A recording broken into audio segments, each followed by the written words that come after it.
Just trying to get through the daily logistics of setting lines and prepare for the game tomorrow night, and practice and the healthier team, and then realizing that trying to make sure that for tomorrow night's game that they're as ready as they can be. And it's difficult to complete changing gears of an emotion from being in the chase to be out of it. It's night and day in terms of the way you're coming to the rink, and at the same time we just have to drop that puck and play at home on a Saturday night against Montreal. So getting to different players, talking about what you expect of them and things like that on the ice. How much of a concern is that kind of? That's a real concern. I mean, you spend so much energy and emotion being in a push that we were in for so long, that when that part of the motivation is gone and you're left with just professionalism and your own competitiveness, there's a concern there about being able to get the energy, to get the level back up. Well, having said that, Paul, keep maintaining that even keel.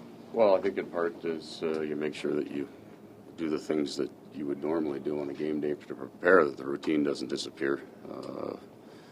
And if you have certain players or certain jobs that you want done, and getting to those guys and making sure that they understand what that is. And we've got a team that had Ottawa 7-1 the other night at one point, and they're rolling, and they're trying to maintain a hold on first place, so we know what to expect from them. And being ready for that, even when you're in a playoff push, is quite a challenge. How much soul searching, for lack of a better term, have you done, especially knowing how much this job means to you? Mike, like you said, you get. It's hard to explain until you do it, but you get so wrapped up in your routine and the requirements of the day, you don't spend a lot of time daydreaming, and there's plenty of time for that, unfortunately. Paul, you talk about the energy and trying to find that, but there are a lot of young guys in that room who still feel they're in this tryout, they're in this audition. Right. So how do you balance out that energy from the veterans, I guess? The young players, and it's more than just whether we think they can play. How do they fit? Where will they fit? Put them in a position to do that now more going forward.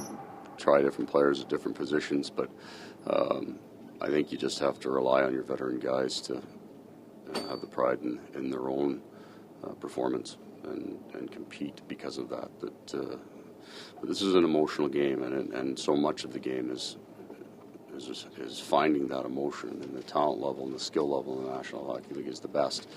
So much of what separates games is which team has the jump, has the grind, whatever it is, the belief that they'll win, the fire to play. And it's for the competition, and that competition during the regular season is always to make it to the playoffs. So when you take that out, you're left with just the professionalism of your sport, and because it's a full contact, aggressive sport, it can be difficult to drive that. So I've got confidence in a number of our players that they'll be able to do it. And there's talk of playing with pride. I mean, Alex Steen's saying if Raycroft sees a few games, it wouldn't be fair if they didn't give it their all in front of him. Yeah, I'm not concerned with that the emotions of if Andrew goes in, he's a teammate and been here for 2 years now, and the players care about him. We won't see anything because of that. There won't be. The only concern is, for me, and the emotions of the team is what we spent to get here, and not having that motivation going into the game. It'll have nothing to do with our goaltender. You're talking about motivation. Is this a little bit unique, the situation here this year, because there really isn't a GM to impress? It hasn't been named yet. Yeah, I don't think so. I think there's enough. Cliff has enough of a presence here, and certainly enough of an influence going forward that there are important eyes watching.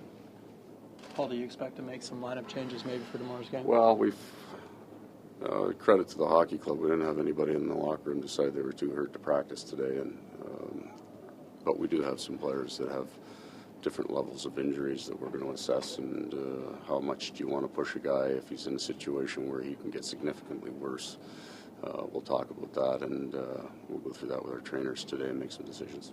especially with a guy like Matt Sundin, who's got 4 games left. I mean, he was obviously hurt, but did what a captain does and straps it on and plays. Yeah. But I mean, how much is it? What's it worth to him to play 4 games that are essentially not meaningful at all? Well, but the other part is he's close to the healing process. He did get into the window if he could play. That there wasn't a significant risk of that getting a lot worse. And every day that's gone by, the fact that he skated today tells you that he expects to play tomorrow, that his leg feels good enough for him to play tomorrow. No, I mean, he's not coming off a game. I think he just didn't feel he had the full strength stride that he normally does, but it wasn't necessarily the injury, it's just the weakness because of the injury. And so it's not a specific thing that we're risking him at. If the doctors give us clearance, he's clearly going to want to play in that game, and we'll play him.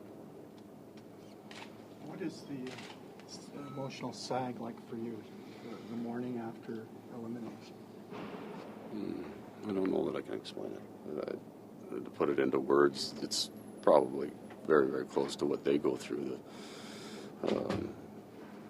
Preparing for a regular season game with no points on the line is a really unusual thing to have to do. And, it's not a consistent emotion either. It bounces around from all the different things that you would expect. There's anger and frustration and disappointment and all those things you deal with, and every 5 minutes it changes. Describe the pregame speech tomorrow. What do you say to these guys? Before there was clear motivation. Well, What is it now? Fortunately, I don't have to give it right now. We'll spend some time putting that one together, but it's not going to be 20 minutes long, and it will revolve around what we do for a living, making sure we do it.